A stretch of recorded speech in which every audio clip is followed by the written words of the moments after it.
Good morning, children, and welcome to today's class. Here we are again, polynomials. Yesterday I had given you the factorization of the polynomial, some quadratic and some cubic polynomials. I would like to discuss the last question, that is question number 5, because it is very important. Okay, even if you have done it, you can go through it. The first polynomial was a cubic polynomial. You might have done it by remainder theorem, factor theorem, but I would like to tell you that this problem can be done much easily in this way also. In this particular problem, look at this problem only. In this particular problem, what you see is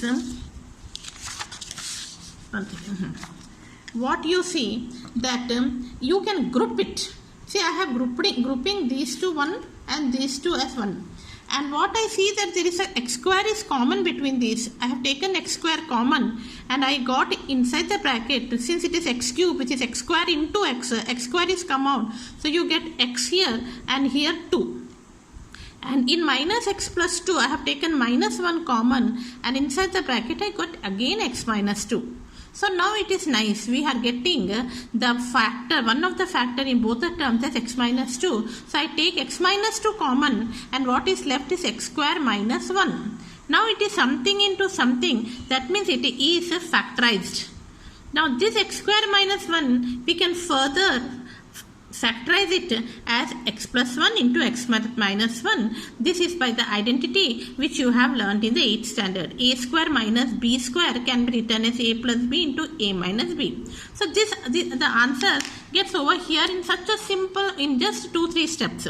Anyway, you might have done it by factor theorem, by taking factor and dividing the polynomial, but in that case also you will get the same answer. But this particular problem can be done in this way also easily. Similarly, we come to question number 4 here. In question number 4, which you have done by factor theorem, we can do in this way also. We can take common y square, we get 2 into y plus 1, and here minus 1 is common, you get 2y plus 1. Be careful here, plus 1, because minus into plus is minus.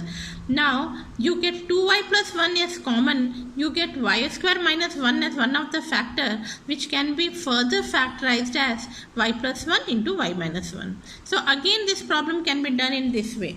Okay, so before doing the problem, you can check it whether you can group it and get a common factor. Now let me come to the next question, that is question number 2. Here we see that we cannot group it and we cannot get a common factor. So this problem we have to do by the factor theorem. I will again tell you so that those who have not understand will understand it. So first I started with P1 and I got not equal to 0. So then I wanted P minus 1. When I did P minus 1, I got it 0. Since P minus 1 is equal to, P of minus 1 is equal to 0, x plus 1 is a factor of Px. Therefore, when you divide the polynomial by x plus 1, you get a quotient as x square minus 4x minus 5 and the remainder which has to be 0. Now x square minus 4x minus 5 can be further factorized by splitting the middle term, because it's a quadratic polynomial. You can split the middle term and you get x minus 5 into x plus 1. So this polynomial Px has one factor is x plus 1 and another two factors x minus y and x plus 1. So this is the way you have to factorize it. If you can check it if you have done, and if you have not understood, you can go through it again. Now I come to the third question, that is x cube plus 13x square plus 32 plus 20. This is again, we cannot group it. Okay, we cannot group it, so we are using our factor theorem to factorize it. We started with P minus 1 with my P.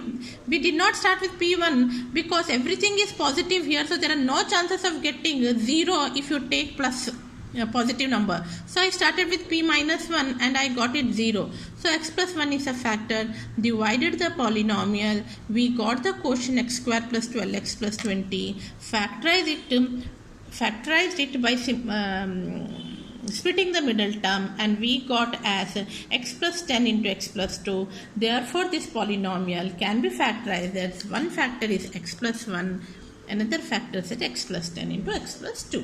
So this is please check your homework which you have done by these problems which is done in by me. Okay. Now we have to do more practice on this, but before that let me come to the next topic, which is a very easy and which is very important for you, and you have already again done in the 8th standard some of them. So here we come to algebraic identities. You have done in the 8th standard in their algebraic expression, you might have done algebraic identities. Now here we have some identity number 1, which is nothing but x plus y the whole square is equal to x square plus 2xy plus y square. Now this has to be by hearted, and you might be knowing it. X minus y the whole square is x square minus 2xy plus y square. And the third identity is x square minus y square, x plus y into x minus y. And the fourth identity, x plus a into x plus b, is x square plus a plus b into x plus ab. Now children, these are known as identities. Why it is known as identities? These are known as identities because for any value of x and y, whatever value you take x and y, this always hold true. That's why it is known as identities. Okay. Now this is an expanded form, and this is the factorization of it, because it is x plus y into x plus y. This is the expanded form, and this is the factorization. Here this is a factor of x square minus y square. Okay. Now these are you can see that all these are binomial. All these are x plus y we have taken as binomial, x minus y binomial, two terms. Now today we are going to learn in 9th standard another identity which too is very important, but it is not a binomial, it is a trinomial. So I will take now x plus y plus z the whole square. Okay, there are 3 terms here, so it is a trinomial, but it is of degree 2 itself. So this can be written as x square plus y square plus z square. Okay, the square of all the 3 terms plus 2 into x into y plus 2 into y into z plus 2 into x into z. Okay, so this is the new identity which you have learnt, and these are the 4 which are old but which will be again done this year also. So let me take example of each one of them so that you will be able to understand and you can do the exercise which I am going to give you today. Okay, suppose the question is factorize 4x square plus and suppose here it is 25 20x. Okay, suppose we have to factorize this by using identity. Let us do whether we can do it. 4x square can be written as 2x the whole square. 25 can be written as 5 square, and the middle one can be written as 2 into 2x into 5. Am I right? So now it is in the form, because 4 into 5 20. Now you can see that it is in the form of a square plus 2ab plus b square. So it is in the form of a square plus 2ab plus b square, and that is equal to a plus b the whole square. So this will be equal to 2x. A is 2x plus 5 the whole square, which is nothing but 2x plus 5, 2x plus 5 over. So you can see that this polynomial, which is quadratic, we could have done it by splitting the middle term, but by using the identity we can do it in such a simple method, right? So we can use the identities and factorize it. Let me take now another example. 25 by 4x square minus y square by 81. Let us say this one. Now this you can see it is in the form of, looks like it is in the form of a square minus b square. But we have to write the whole square. So this can be written as 5 by 2x whole square. You can directly cannot do it. And y square by 81 can be written as y by 9 the whole square. Now you can see that it is in the form of a square minus b square, which is nothing but a plus b into a minus b. So this can be written as 5 by 2x plus y by 9 into 5 by 2x minus y by 9. So this is a factorization of this by using the third identity, right? Now let me do, suppose if you have to expand, suppose the question is that you expand this one, x plus 2y plus 4z the whole square has to be expanded. For this we will be using the new identity which you have learnt. What we have learnt, that xy plus the whole square is equal to, this we have learnt, right?